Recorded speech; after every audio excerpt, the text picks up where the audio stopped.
followers to carry out so-called lone wolf attacks in America this summer. And we're told that Chattanooga's shooter, Mohammed Abdulaziz, wasn't even on the Fed's radar before the attack. With us now, Bill Daly, a former FBI investigator, and in Washington, Ryan Mauro, national security analyst for the Clarion project. Bill, can authorities do anything to stop terrorists from operating on the home front?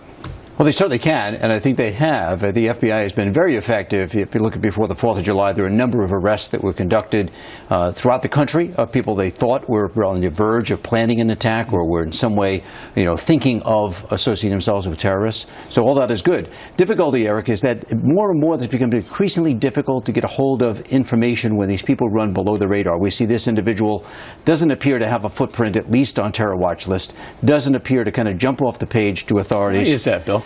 Why is that? I mean, if the father has already been connected to at least maybe donating to a terror group in the past, they put him on a watch list, how come every one of his family members isn't, everyone he calls, everyone he emails isn't on some sort of watch? Well, I believe we need to be doing more in the way of merging different technologies together. We're not merging people who are traveling overseas, against people using social media to communicate with these groups. We're not matching up people like you're suggesting who have relatives who are associated with maybe an investigation with these individuals who may be, offspring of them. Ryan, so I think we have to do that. Ryan, are we kidding ourselves? Do we have any shot at stopping domestic terror on the home front, lone wolves, whatever you want to call them?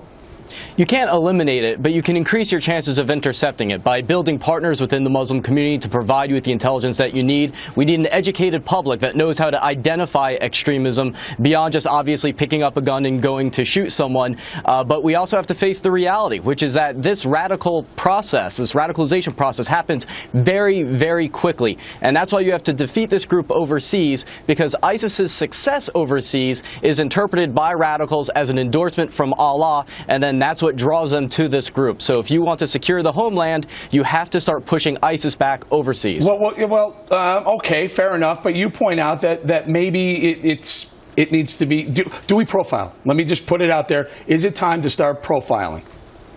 You can profile behavior, you can profile ideology. Those are things that they can't be prosecuted for, but it's something that needs to be taken into account. If someone's out there saying that Hamas is a legitimate group despite their suicide bombings, or that the caliphate and destroying Israel is a wonderful thing, that should be taken as an indication that's someone that you should watch, even if you can't prosecute them for that speech. What do you say, Bill? It should be, New York City did a fine job at post 9/11.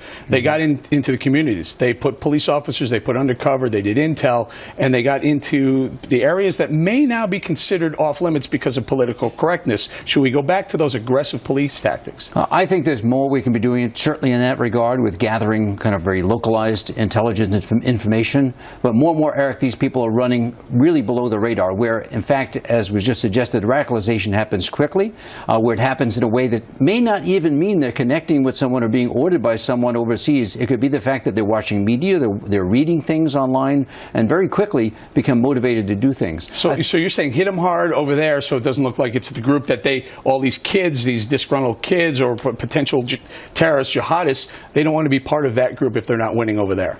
Yeah, exactly. And I think over there is also a key thing, is that we really need to find out all those people over there who are tweeting, who are carrying out the slick media, advices to all these people who want to be followers. We need to be able to cut down them in the very beginnings overseas before they start influencing people here. Hey, Ryan, let me ask you, the timing of this attack, the very end of Ramadan, did it have any effect in Chattanooga?